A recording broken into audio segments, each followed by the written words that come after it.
So I drive long-haul trucks for a living. Not the most glamorous job, but it pays the bills. I've been doing this for over 10 years now, and I've seen some weird stuff on the road. But this still messes with my head. This happened just a few months ago on a route from Texas to Arizona. I was hauling a full load of construction supplies, and it was already pretty late by the time I hit this remote stretch near a place called Copper Ridge. The company usually told us not to take that bypass after dark. Said it was too isolated and the roads weren't great. But I was behind schedule and figured, screw it, I'll just take the shortcut and make up some time. Big mistake. It was close to 9 p.m. when I hit the bypass. Nothing but empty road, hills in the distance, and the occasional cactus flying past in the high beams. That kind of silence that makes your ears ring. Then, boom. My truck jumps like I hit a speed bump the size of a car. I slam the brakes.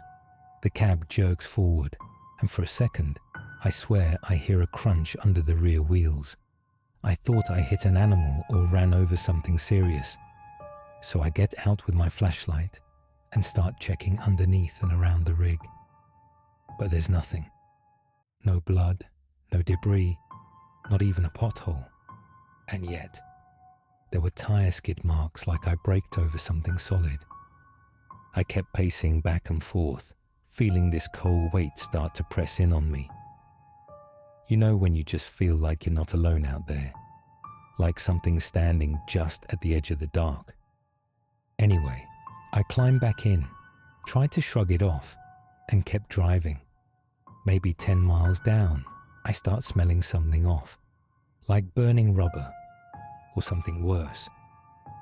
I roll down the window a bit, and I swear, it was like hot breath hit my face, like something was breathing just outside the window.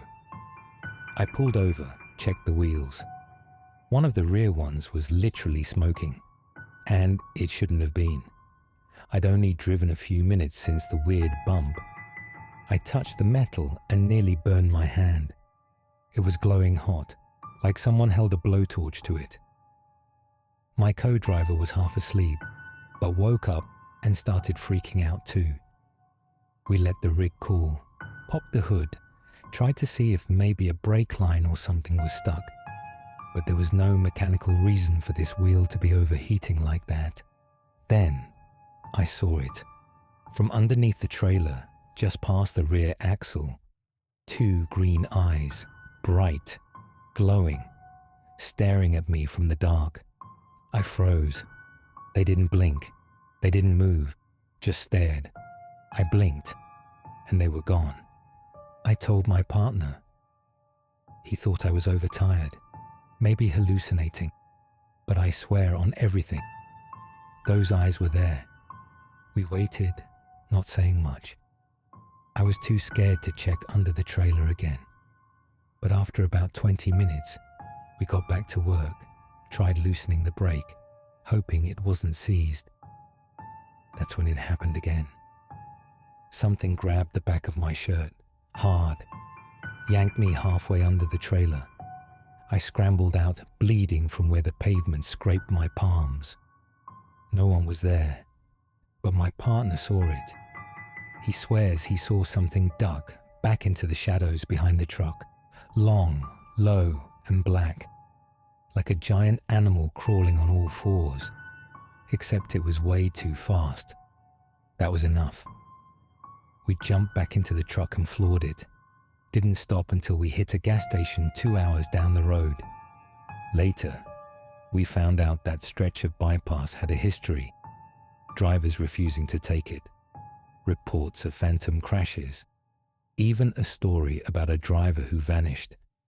Just his rig found idling at the edge of a cliff. I don't take that road anymore.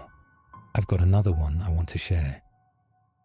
So, this one's hard to explain without sounding insane. But it really happened. I swear on everything I've got. This happened just a couple weeks after the first weird experience. Same job, same company, different route. This time I was headed north from Oklahoma, up to South Dakota. My co-driver, Rick, had just taken over the wheel, and I was trying to get some rest in the sleeper cab. It was around 11 p.m. when he woke me up, whispering like he didn't want something to hear him. "Dude, something's wrong with the truck."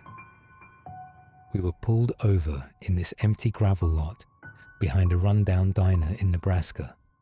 The place was closed, lights off, not a soul in sight. He said the back right wheel was giving off a burning smell again, just like before. But we just had the brakes replaced, so it didn't make sense. I grabbed my boots, threw on my jacket, and stepped out into the cold.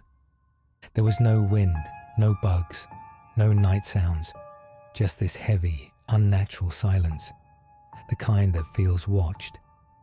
I circled around the truck, shining my flashlight on the tires. The back right one was definitely steaming, like it had been running for hours under strain. And then I saw it again. The same glowing green eyes, not in the trees this time, under the trailer, just behind the axle. This time, they moved, quick, like a shadow that wasn't supposed to have mass. My light hit the spot, and they blinked out. Just like that. I called Rick over. "You see that?" He nodded, pale. "Saw it 2 minutes ago. Thought I was tripping. I should have called it then and there, left. But something told me to fix the wheel first, like if we drove off without doing it, something worse would happen. So I climbed down to adjust the jack, and that's when I felt it again. Tugged something, yanked the back of my hoodie. I spun around, heart pounding. Nothing, just gravel and moonlight and the side of a filthy diner. I kept working, trying to convince myself it was my jacket catching on a bolt or something. But then came the whisper. Not a voice, not in English. It was this low, dry rasp that sounded like someone breathing through broken glass, just behind me. I didn't look. Rick was frozen by the cab, eyes locked on something behind me. "Don't move," he said. "It's crawling around the trailer." I backed up slowly, hands shaking, until I was beside him. Whatever it was circling us, just outside the ring of light from the truck. Then it stepped into view. I'll never forget what it looked like. It had a woman's face, kind of, but wrong. The mouth was too wide, the smile too stiff. Eyes glowing green and open way too far, like she didn't blink at all. Skin like cracked concrete. And she was barefoot, knees bent backward, crawling, spider-like, on all fours. When she smiled, the lips didn't move. The skin peeled back. Rick and I both ran back into the cab, slammed the doors, locked them. But even then, we could hear her. She started tapping on the back of the trailer. One tap, then two, then three. Then the smell hit us. Same as before. Hot, burning rubber mixed with something rotting. We started the engine, floored it out of that lot. Didn't care if we blew the wheel or not. That smell followed us for at least 10 miles, like it was stuck inside the vents. Rick was crying. I was shaking so bad I couldn't hold the wheel steady. We didn't stop till sunrise. When we pulled over at a truck stop, we checked everything. The wheel? Fine. Not even warm. But there were handprints on the back door.